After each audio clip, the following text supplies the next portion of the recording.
And good morning, everybody. It's time now for Putnam County Today here on 94.3 WREB. With us from Beyond Homeless Shelter is Tanis Monday. How's it going? It is going well. How are you? I'm doing great. Good.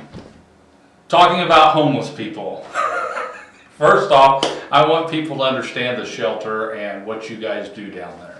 All right. Well, we are a shelter for single women and women with children.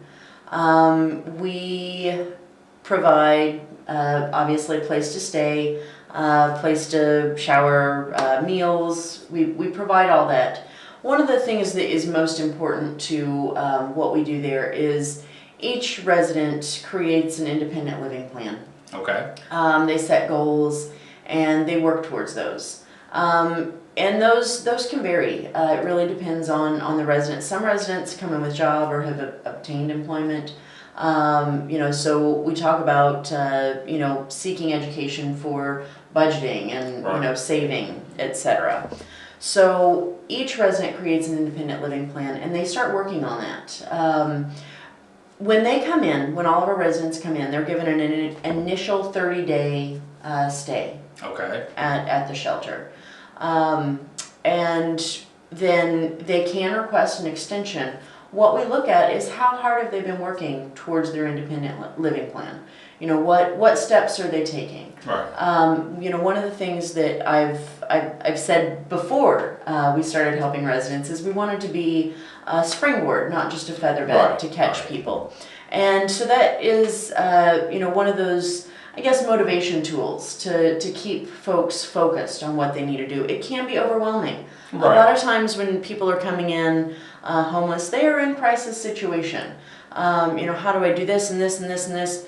It can be overwhelming. Right. I think we've all been in that situation sure. where I've got to get these 10 million things done before the end of the day. We've all been there. So we focus that down through an independent living plan and kind of choose what are our 3 top goals and how are we working towards those.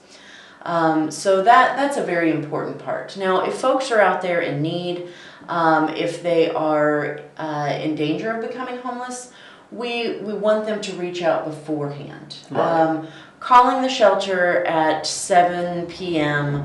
on a Friday evening saying, I'm losing housing right. tomorrow at 9 a.m. or I'm losing housing tonight at 11, that's not planning ahead. Right. So we really want people reaching out if there is something that we can do programming-wise to help keep people in their homes. We definitely want to work on that first. If folks are without a home or need shelter, we hope that they come to the office during office hours. Office hours are Monday through Friday from 10 a.m. to 4 p.m. Okay. We do an intake interview, we do background checks on all of our residents coming in, and we educate them about what the expectations, what the responsibilities, what their rights are coming right. into the shelter. So it's not just show up at the shelter, hey, I need a place to stay. Right. We have a little more in-depth background and process than that. Not that shelters who operate as a, hey, I need a place to stay right. are bad or wrong by any means. We just have a slightly different philosophy. And you're actually trying to help these people not to be homeless. Right. So, one of the things that many people have said is, well, what about homeless men? I talk to groups and I tell folks there are so many different facets of homelessness. Right. If I had a magic wand and could wave it, yes, by all means, poof, we would we would not need homeless shelters and I'd be out of a job. But right. I'd be really happy about that. But one of the things, homelessness among men is definitely an issue here in our community as well. But as we started up Beyond Homeless, we knew that we had limited resources. Right. We have limited space in the area that we're in. And we wanted to start making steps in something that we could sustain. Right. We wanted to be sustainable. Again, it goes back to our independent living plan with the residents. We have 10 million things that we want to do, but we've got to start somewhere, and we've right. got to start somewhere where we can start making steps. So single women and women with children is where we started. Now we are working on some other programming that will address the needs of men more. Those aren't quite in place yet. but we will be working on that. There's so many things that I get to do. Sure. It's great. But one of the things that we really feel strongly about also is our resource center. So not just for our residents, but folks who are out there who are in need of being put in contact with what exists out there.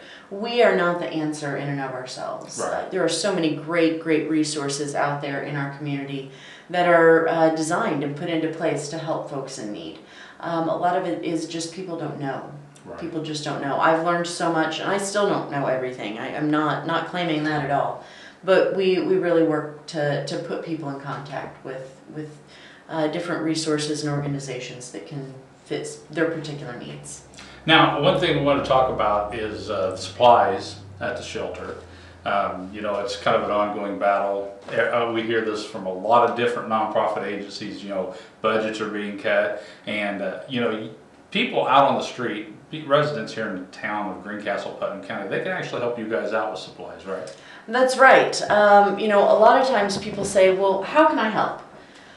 One of the biggest things, and you know, I know this sounds silly and people laugh, and it's okay to laugh, but toilet paper, anything that you use at home on a daily basis, you know, items in the pantry, because we feed our residents and we have items there that they can cook with. A lot of my residents right now are working and they need to pack lunches.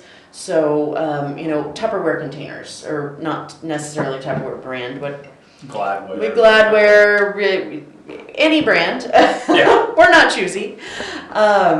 You know, plastic storage containers, air freshener, shampoo, conditioner.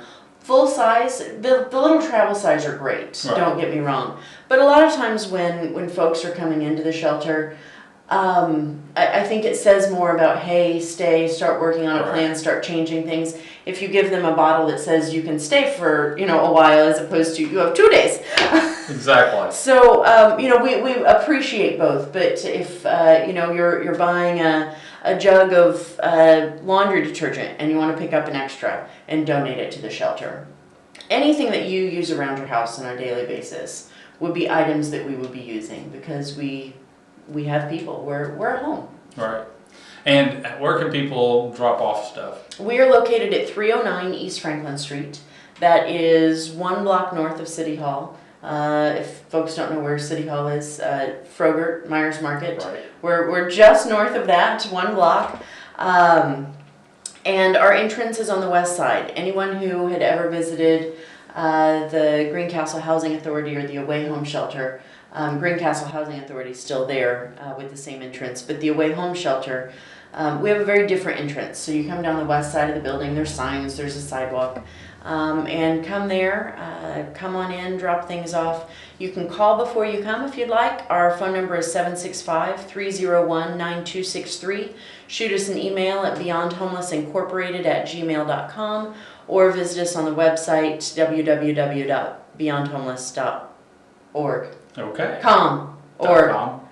Oh gosh, try both of them. Okay. It's early in the morning. I tell you what, and of course we'll have a link to your website and stuff, Facebook and all that on the website.